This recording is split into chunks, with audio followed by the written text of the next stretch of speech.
महाराष्ट्र के अमरावती में जिला अस्पताल में 3 नवजातों की दर्दनाक मृत्यु हो गई। अस्पताल के एनआईसीयू वार्ड में वेंटिलेटर में विस्फोट के बाद लगी आग कई नवजात को अपना शिकार बना लिया उस आग ने, और अपने बच्चों को खोने वाले परिजनों का अब रो रो कर बुरा हाल है। इसके बाद सवाल ये उठता है कि आखिर जिम्मेदारी किसकी तय की जाए, क्योंकि जिस तरह देर रात आग लगी, दावा उसमें पूरा एनआईसीयू वार्ड जलकर खाक हो गया। वार्ड में रखी मशीनें, वेंटिलेटर से लेकर दूसरे उपकरण जलकर राख हो चुके थे, और जब वेंटिलेटर में विस्फोट हुआ तो उसमें 3 नवजातों की मौत हो गई, जबकि कुछ के झुलसने की खबर है। दावा किया जा रहा है कि आग लगने के बाद फायर सेफ्टी अलार्म नहीं बजा, जिसकी वजह से आग की जानकारी नहीं लगी।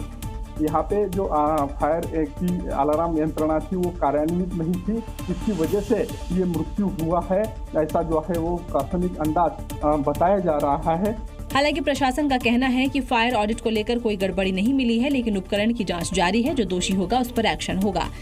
जो इक्विपमेंट है जिसने ऑटोमेटिक स्फोट लिया है ना, तो वो इक्विपमेंट में क्या फॉल्ट, ये हमें अभी देखना पड़ेगा। नवजातों की मौत पर सीएम फडणवीस ने दुख जताते हुए 5 लाख के मुआवजे का ऐलान किया, लेकिन सवाल है कि लापरवाही की भेंट चढ़े नवजातों का क्या कसूर था। अगली खबर उत्तर प्रदेश के कानपुर से, जहां आरटीओ दफ्तर में उस समय हड़कंप मच गया जब एसओजी के साथ भारी पुलिस बल ने बुलेट प्रूफ जैकेट्स पहनकर यहां पर अचानक छापा मारा और आरटीओ दफ्तर के दोनों गेट्स को बंद कर दिया।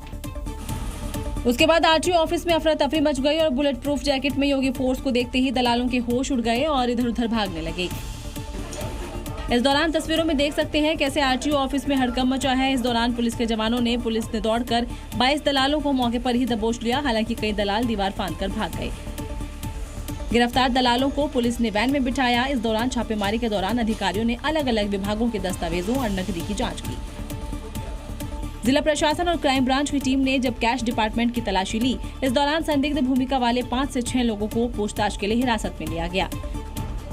बता दें कि पिछले कई दिनों से आरटीओ ऑफिस में कैश काउंटर और दस्तावेजों में गड़बड़ी मिली थी, जिसकी शिकायत पर पुलिस ने स्ट्राइक की और दलालों और आरटीओ कर्मियों की मिलीभगत के खेल का पर्दाफाश किया। देश भर में स्वाइन फ्लू के मामले तेजी से बढ़ रहे हैं। अस्पतालों में मरीजों की बढ़ती भीड़ डरा रही है। हालांकि डॉक्टर्स कह रहे हैं कि पैनिक करने की कोई जरूरत नहीं है, लेकिन ऐसे में सवाल ये भी उठता है कि क्या स्वाइन फ्लू यानी H1N1 वायरस पहले की तुलना में ज्यादा खतरनाक और ताकतवर हो सकता है? कहीं ये कोरोना जैसा खतरनाक तो नहीं हो जाएगा? ऐसे कई सवाल हैं जो इन दिनों स्वाइन फ्लू को लेकर लोगों के मन में है, क्योंकि जिस तरह से देश भर में स्वाइन फ्लू के मामले बढ़ रहे हैं उसने लोगों की चिंता को बढ़ा दिया है। अगर बात सिर्फ अगस्त महीने की जाए तो दिल्ली में 1777 मामले सामने आ चुके हैं, कर्नाटक में 4212, तो केरल में अगस्त में ही 1476 मामले सामने आ चुके हैं। इसके अलावा महाराष्ट्र में 300, उत्तर प्रदेश में 337, हरियाणा में 119 और पंजाब में 93 मरीजों में स्वाइन फ्लू संक्रमितों की पुष्टि हो चुकी है। बच्चे, बुजुर्गों और पहले से गंभीर बीमारी से पीड़ित लोग स्वाइन फ्लू की चपेट में ज्यादा आ रहे हैं।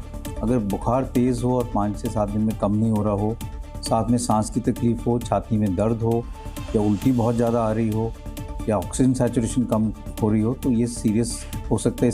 उधर दिल्ली में बढ़ते स्वाइन फ्लू के मामलों में स्वास्थ्य विभाग की चिंता बढ़ा दी है। हालात से निपटने और तैयारियों का जायजा लेने के लिए दिल्ली के स्वास्थ्य मंत्री ने स्वास्थ्य विभाग के अधिकारियों के साथ हाई लेवल मीटिंग की है।